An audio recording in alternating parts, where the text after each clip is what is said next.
तो वहीं दिल्ली एनसीआर में झमाझम बारिश की वजह से सड़कें दरिया बन चुकी हैं। कुछ ही घंटों की बारिश में संसद से लेकर सड़क तक सब कुछ डूब गया और जलमग्न सड़कों पर गाड़ियां रेंगती नजर आई। सड़कों पर मानो सैलाब आ गया हो। कई इलाकों में लोगों के कमर तक पानी भर आया है। देखिए तबाही का मंजर।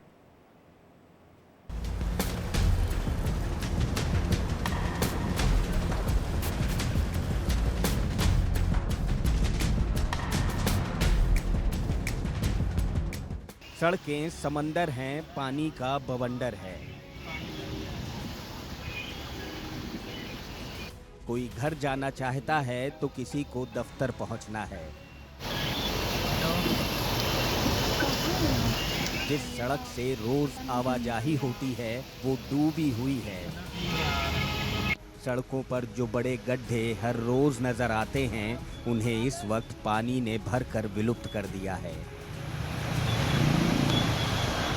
बाहर निकलना जान जोखिम में डालने जैसा है। जद्दोजहद बड़ी है लेकिन घर तो जाना है, क्योंकि अगली सुबह फिर दफ्तर आना है।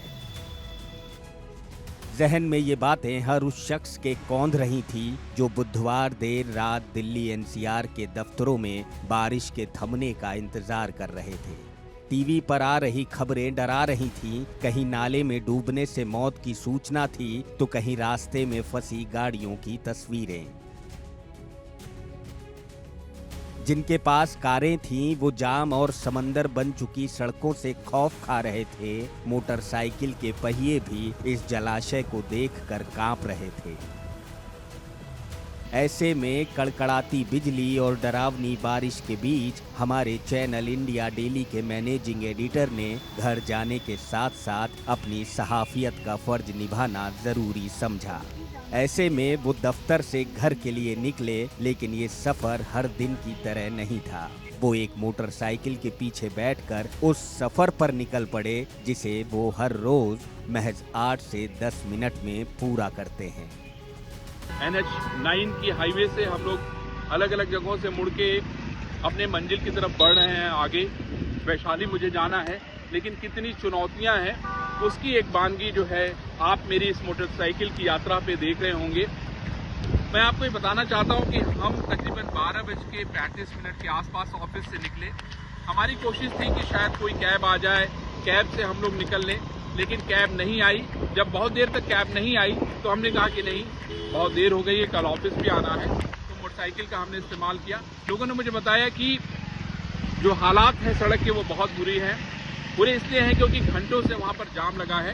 जाम को छुड़ाने वाला, उसको हटाने वाला वहाँ पर मौके पे कोई भी नहीं है, क्योंकि अलग अलग जगहों पे बारिश के कारण पानी भर गया था, इसलिए गाड़ियाँ उसमें फंस गई हैं। कई गाड़ियाँ खराब हो गई हैं और उसका परिणाम ये है कि ट्रैफिक आगे नहीं बढ़ रहा है। उसके बाद हमने अपने एक साथी से कहा कि वो मोटरसाइकिल निकालें और मुझे घर छोड़ दें, और आप ये यात्रा उसी मोटरसाइकिल से देख रहे हो जो कि वैशाली जाएगी।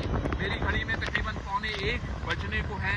सड़कें खाली हैं, लेकिन हमारी ज़िंदगी आसान नहीं है। ऊपर से बारिश हो रही है, और मैं आपको ये बताना चाहता हूँ कि अभी जो रात को काम करने वाले लोग हैं वो ऑफिस से ही पहुँचे हैं, और जिनकी शिफ्ट खत्म हो गई है वो ऑफिस से निकल नहीं पा रहे हैं। नोएडा सेक्टर 63 से वैशाली गाजियाबाद का ये सफर दिक्कतों से भरा था। कहीं पर सड़क खामोश थी तो कहीं पानी में फंसी गाड़ियों के इंजन का शोर था। कहीं कोई अपनी मोटरसाइकिल के साइलेंसर में भरे पानी को निकालने की कोशिश में जुटा था, तो कोई अंडर ब्रिज में भरे पानी के बीचों बीच अपनी कार में बैठा किसी मैकेनिक का इंतजार कर रहा था। घड़ी में 12:34 हो रहे हैं और मैं मोटरसाइकिल से यात्रा कर रहा हूँ। मेरी यात्रा वैशाली तक के लिए है। दिल्ली में झमाझम हुई बारिश ने लोगों की जिंदगी को कठिन बना दिया। आज जब हम लोग ऑफिस से निकलने के लिए तैयार हो रहे थे, उसी समय बारिश ने अपना रौद्र रूप दिखाया और चारों तरफ पानी ही पानी नजर आ रहा था। पानी का बरसात पूरी तरीके से सड़कें चौक हो गई, पानी भर गया, लोग जाम में फंस गए। इस समय मैंने बताया कि हमारी घड़ी में रात को तकरीबन 12:34 हो रहे हैं। आप देख रहे हैं सारी सड़कें खाली नजर आ रही होंगी आपको, लोग जा रहे हैं। लेकिन कहते हैं ना कि प्रकृति के साथ अगर आप खिलवाड़ करोगे तो प्रकृति भी अपना रौद्र रूप दिखाएगी।